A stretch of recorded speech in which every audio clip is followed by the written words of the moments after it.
It seems like the system have an issue when it comes on to men, and especially active fathers that's playing an active role in their child's life and also in their own. The New York Times have taken this to the next level, where for some crazy reason they have an issue with a cartoon called T'Challa, where it depicts that a father is playing an active role in the children's life and the children are being homeschooled. The New York Times have crazily taken this to the next level, and they have taken it to the point where we gotta talk about it.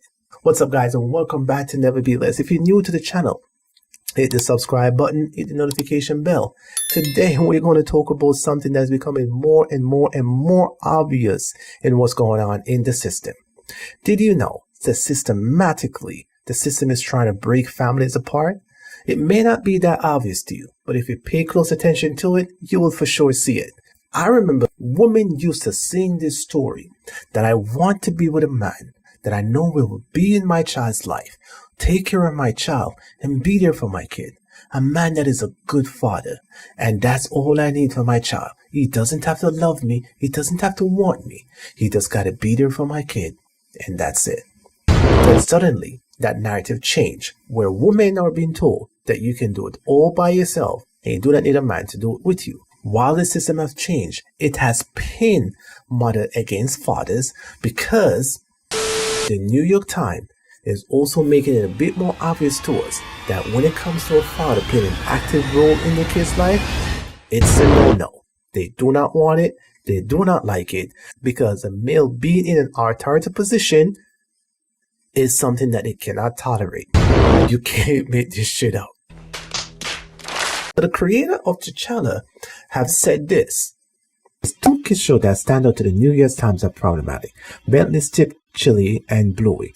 And what's so problematic really is present fathers. Both fathers are desired as a fantasy for being so active and engaged with their children, but according to the New York Times, T'Challa is far more offensive of the two, because Chum Chum teaches lesson about dead white people, which are the presidents, George Washington, Ben Franklin, Neil Armstrong, and so forth, and leaves his kids in fun games and lessons as a way of establishing male authority.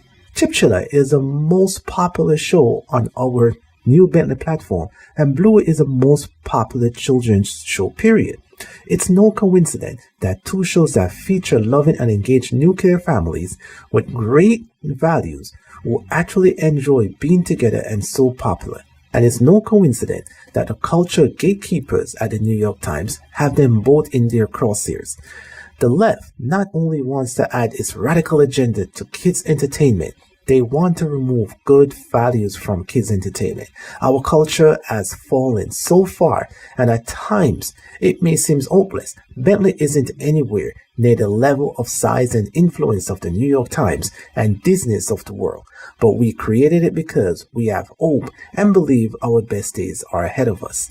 If men are the center of attention, or men are the center of authority, it's breaking the system. Now that explains why when it comes to an active father being in the kid's life, the system finds a way to break that shit by pushing the idea into the mother that you can do it all by yourself and you don't need a man and you are entitled and he has to do it, and if he doesn't do it, I'm going to do whatever it takes so that you can get what you want. While in the background, they're saying, yep, breaking another sucker up because we're not letting these men play any active role in their kids' life and take away our power. I don't know if the system is trying to build family or break family, but the way how I see it, whoever is running the show have a lot of father issues. It's like misery love companies, and the more company misery have, the more misery feels important. The scientists have now discovered a way for women to impregnate themselves using their own bone marrow,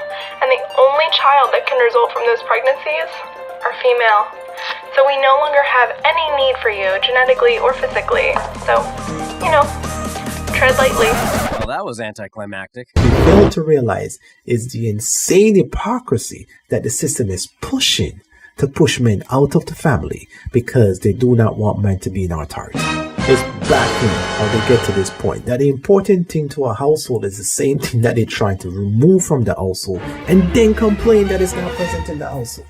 We are not learning nothing from history that the absence of fathers being in their kids' life is detrimental to the kids' growth. Fathers, keep being relentless to keep, guide, and protect your kids. And remember, never be less.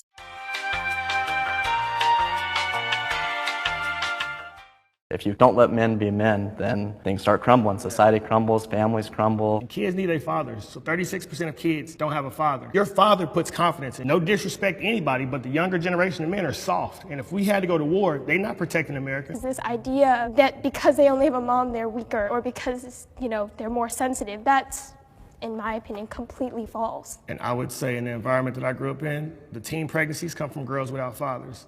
The homicides come from people without fathers. Every bad thing that I did in my life, it was when my daddy was in jail. When my dad was out and I had my dad's reassurance, I was a better person. Children that's raised in a two-family household are more likely to become successful than a child that is raised in a single-family household.